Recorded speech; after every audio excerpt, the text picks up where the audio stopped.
How's it going, everyone? Got quite a lot to talk about in this video. A great remaster will be coming to PlayStation 5, Xbox Series, PS4, Xbox One, Switch, and PC.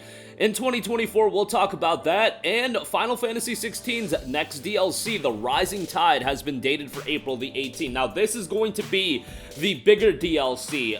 The last DLC, it was a fine piece of content, Echoes of the Fallen, but it was relatively short. Rising Tide will be a significant piece of content that if you enjoyed Final Fantasy XVI, definitely something you'll want to check out, and we got a lot of new information about it, so we'll talk about that. It does feature an icon fight, so that's pretty cool as well, so we'll get to that in a little bit. Now, before we get into this video, I just want to ask you guys, please like this video and do leave a comment with your thoughts. It really does help out the channel a lot, and it is much appreciated. But first of all, Shadows of the Damned, Hello Remastered, launches in 2024. I'm not crazy about the name, but Shadows of the Damned was a really solid game done by Grasshopper, Suda51. I played it way back when it initially came out. I think this was during the period where I was like a Gamefly subscriber, so I didn't pay like $60 to play Shadows of the Damned. And I could see if you paid 60 bucks back in the day for Shadows of the Damned, you kind of felt ripped off. The game was fairly short, but it was one of those over-the-top Suda51 titles that ended up being pretty enjoyable. And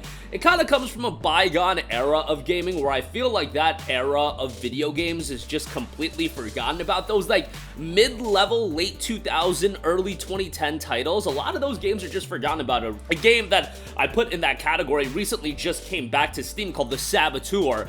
It's games like Saboteur, it's games like Shadows of the Damned. I'll throw Enslaved Odyssey to the West in there as well. El Shaddai Ascension of the Metatron is another one, where it's these forgotten games that, you know, it would be nice if we could get those games on a plethora of more platforms, and they're readily available on PC, but I'm talking about on consoles. You can't play Enslaved Odyssey to the West on PS4 or PS5. You can't play El Shaddai.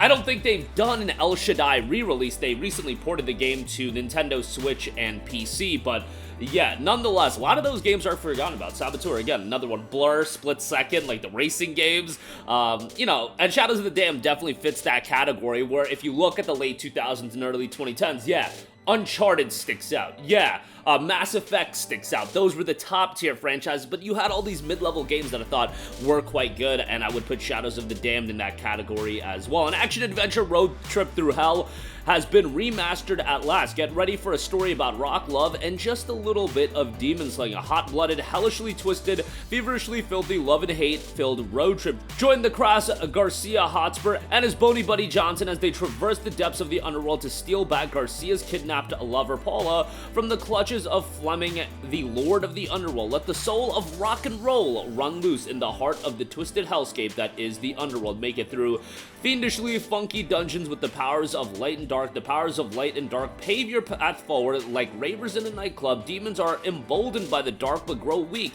when exposed to the light. Use your buddy Johnson to blast your way through the darkness of the underworld. A cult classic born from the most creative minds in the industry. A third-person shooter crafted by industry legends Goichi Suda and Shinji Mikami. I wouldn't say again that the game is blowaway, but it is one of those games that I felt like was very enjoyable just for a single playthrough. And again, in today's gaming environment where you do have so many 30, 40, 50-hour RPGs that you guys are playing through, sometimes it's nice to have a shorter game like a Shadows of the Damned to have as a playthrough over the course of a weekend or something like that. As long as they price it accordingly, I do think this will do well enough. You can't go over $40 with a game like this, so we'll see how it is priced, but this is being developed and published in-house at Grasshopper. And again, I would imagine that it's going to be like a $40 title. I think if you went 50 or 60, just a little bit too much, and I thought that initial $60 price tag back in the day was one thing that certainly held the game back. But nonetheless, that is scheduled for a release in 2024. Moving on from that, Final Fantasy XVI, one of the more controversial games in terms of having a split opinion amongst fans of Final Fantasy as an IP. Like, I've talked to people that absolutely love Final Fantasy XVI, and then I've talked to people that dislike the game vehemently vehemently as a fast-paced button-mashing action title. I really enjoyed Final Fantasy 16, and we are going to be getting some new content for the game on April the 18th. The second major expansion will be coming out, The Rising Tide, $19.99. You can also get the expansion pass, which includes the already released Echoes of the Fallen and Rising Tide for $24.99. Echoes of the Fallen, I believe, standalone is $9.99, so you save $5 by getting the expansion pass. So The Rising Tide is the big expansion. This is one that has a narrative background. This is one that features an icon fight as well, where Echoes of the Fallen, it was a fine piece of content, but it was a small piece of additional content to the game. The Rising Tide introduction notes an unmarked letter arrives at the hideaway containing a request. Most curious, the dominant of Leviathan, long-lost icon of water, is in need of rescue. To heed this call, Clive and his companions must journey to Mysidia, a hidden land under a blue sky, where they will uncover the tragic history of a forgotten people. They're already showcasing that there will be the icon fight. There's images of Ifrit versus Leviathan that they've shown, and I'm sure that'll be an over-the-top fight, given that, you know, as far as boss battles go, like, Final Fantasy 16, some of the best I've ever seen out of a video game. A new ally has been noted as well in Shula, an invaluable ally on Clive's journey to rescue Leviathan's dominant. A new area in Mysidia, deep within a sea of darkness, sanctuary exists for those who know where to look. A lost oasis untouched by the ever-encroaching blight. It is beneath her emerald that both man and beast have found their final haven. What's up with the new Thornberries as well? New abilities of Leviathan. Tame the tides and drown your enemies both near and far with the terrible might of the Icon of Water. Summon onto Clive's off-arm a sea-spitting serpent capable of attacking enemies at great distances. And new endgame content, Kairos Gate. Unlock this challenging new mode after completing both Rising Tide and the main game scenario. Fight your way through 20 stages, each one growing more difficult. Earn points during battle and use them to upgrade Clive. Maximize battle performance to earn more points.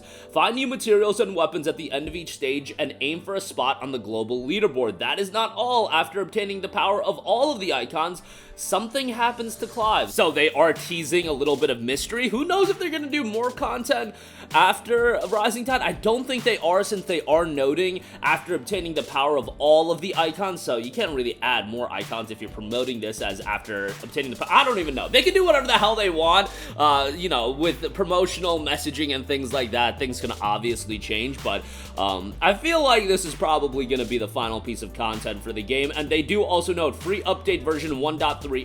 Return to a quest giver immediately with a new quick complete function. That's fantastic. Icons updated for important character quests. New skill set feature allows you to save up to 5 unique feat and ability sets. Abilities and accessories adjusted to make easier to use. New controller type allows for customizable button layouts as well. Tone correction, screen effects, and more added to the photo mode. And approximately 40 new orchestrion roles have been added as well. That is the free update. You don't even need to buy Rising Tide for that, but they also do note Final Fantasy XIV crossovers and Final Fantasy Brave Exvius crossover. Final Fantasy 16 is available now on PlayStation 5. It will be coming to PC sometime in the future. I'm sure they'll be dropping a complete edition as well. I bet that'll be $70, and it'll just include both Echoes of the Fallen and the Rising Tide. Again, I love Final Fantasy 16. I get why it is such a mixed reception in terms of people I talk to. I think most people did end up enjoying it, but I get it because it is a far cry from traditional Final Fantasy gameplay mechanics, and it's so leaning into the action elements. Like, even if you look at a Final Fantasy 15, Final Fantasy 16 does go the very, very action-heavy route in terms of its gameplay style. I enjoyed it, and I think Final Fantasy has always been one that shakes up its gameplay style for a while, but it's been like, man, it's been quite a few Final Fantasy games in a row that I feel like there have been so many split opinions. Final Fantasy 15 certainly, 13, and while 12 is looked back at this point in fond remembrance, if you guys remember back in 2006 when 12 came out, that was a super controversial game as well that a lot of people didn't enjoy. You know, so I guess that's kind of like the thing for the franchise, and we'll see, you know, in 2030, 2032, when Final Fantasy 17 comes out, how that's received. But for now, we got Rising Tide dropping April the 18th. Very excited about that, and I'm sure the icon fight's gonna be absolutely crazy. But that'll do it for me. Again, Shadows of the Damned Hello Remastered coming in 2024. Final Fantasy 16 DLC, The Rising Tide, dropping on April the 18th. That's going to do it for me. Let me know all of your thoughts in the comments section down below. Sound off there. Thank you for watching, and goodbye. Hey guys, we hope you enjoyed the video, and if you did, make sure to hit the subscribe button, and if you're already subscribed, do us a favor and hit the bell icon. This way you'll be notified whenever we post a new video. That's the best way to keep up with all of our uploads, and we usually try to upload 2 videos a day. And with the bell icon hit, you'll be notified whenever we do upload a video. As always, thanks for watching.